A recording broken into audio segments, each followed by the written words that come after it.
দিচ্ছি, আল্লাহর নবীর চাচা আবু জাহালকে কান্দে কান্দে বিশ্ব নবীর কাছে হাজির করা হলো।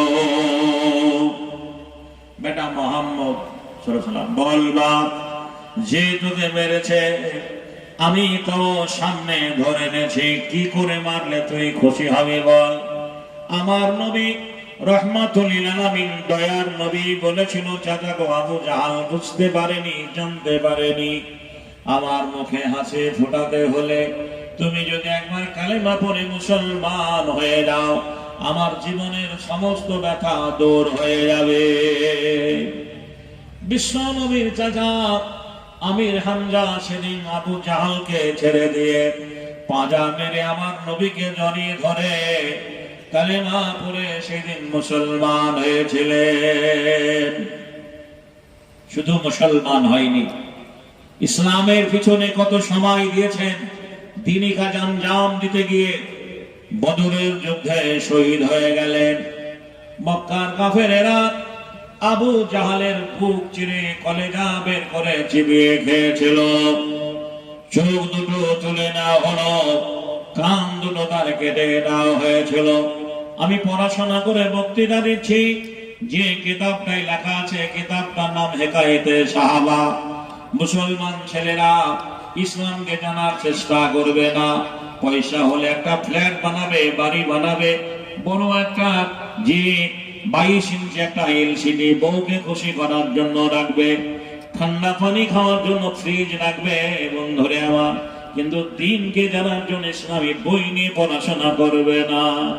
জোরে বলেন ঠিক না ঠিক? জোরে বলেন।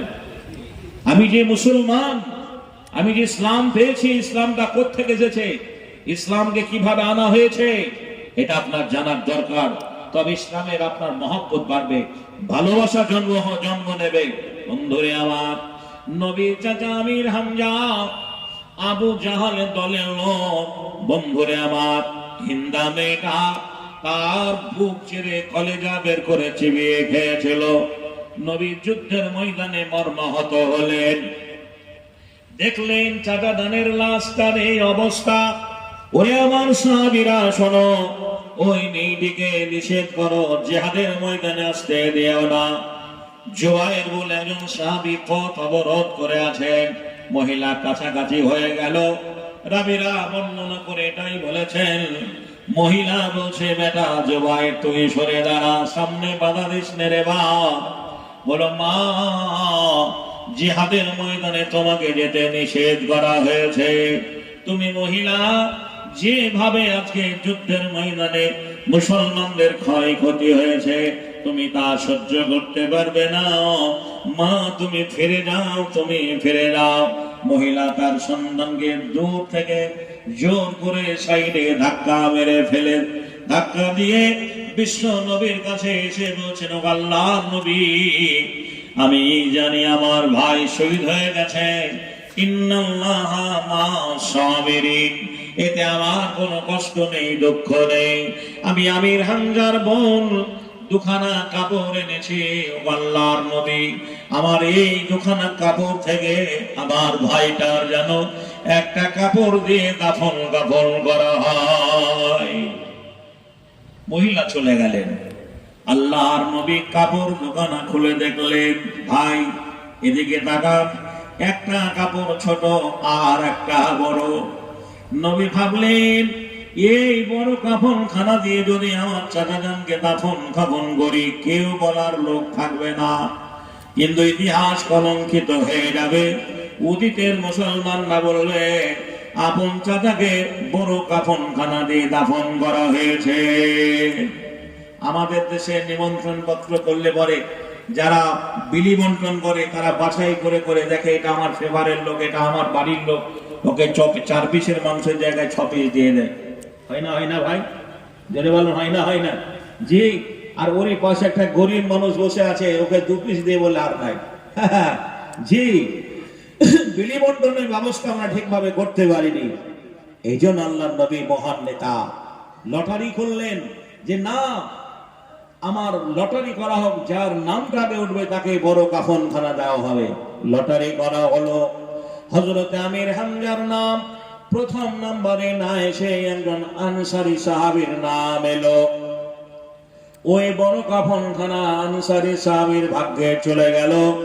বাকি থাকলো ছোট কাফনখানা। সাহাবারা বলেন, নবী গো, আল্লাহর নবী, আপনার চাচা বড় লম্বা মানুষ, টংশিকার মানুষ, এই ছোট কাফনখানা দিয়ে গোটা শরীরটা ঢাকে না। মাথার দিক ঢাকতে গেলে পায়ের দিক ফাঁকা থেকে যায়, পায়ের দিক ঢাকতে গেলে মাথার দিক ফাঁকা থেকে যায়। এমত অবস্থা আমরা কি করব বলুন? আল্লাহর নবীর চোখ দিয়ে টস টস করে পানি গড়ে এলো। ওরে আমার সাহাবীরা, শোনো শোনো, চাচাজানের মুখমণ্ডলটা উপরের দিকটা কাফনখানা দিয়ে ঢেকে দাও। পায়ের দিকে যে ফাঁকা অংশটা বাঁ থেকে আছে, ওই ঘাসগুলো কেটে এনে তোমরা বিছিয়ে দিও। ইসলামটা এমনি আসেনি।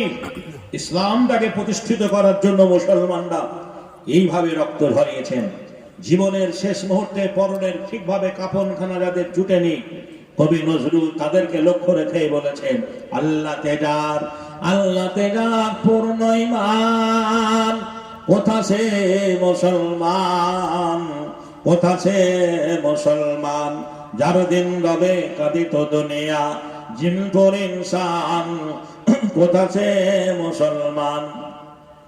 স্ত্রী পুত্রে আল্লাহরে শফিক, স্ত্রী পুত্রে আল্লাহরে শফিক, জেহাদে নির্ভীক, এসে কোরবানি দিত প্রাণ হাই, আজ তারা মাগে ভিক, কোথা সে আর এই পাল্লা ছাড়া, ত্রিভুবনে ভয় করিত না যারা, আজাদ করিতে এসেছিল যারা, সাথে লয়ে কোরআন, কোথা সে মুসলমান। সারা দুনিয়া ঘুরে যে মুসলমানদের ইতিহাস স্বর্ণাক্ষরে লেখা আছে, আর সেই মুসলমান পাওয়া যাবে না। নবীর যুগে যে সমস্ত সাহাবাইদেরা ইসলাম কবুল করেছিলেন, মুসলমান হয়েছিলেন, তাদেরকে এইভাবে কষ্ট পেতে হয়েছে, যন্ত্রণা পেতে হয়েছে। মক্কার কাফিরেরা উমাইয়ার কৃতদাস হাবশী গোলাম হযরতে বেলালকে হাতে পায়ে দড়ি বেঁধে মরুভূমির মাঠে মাঠে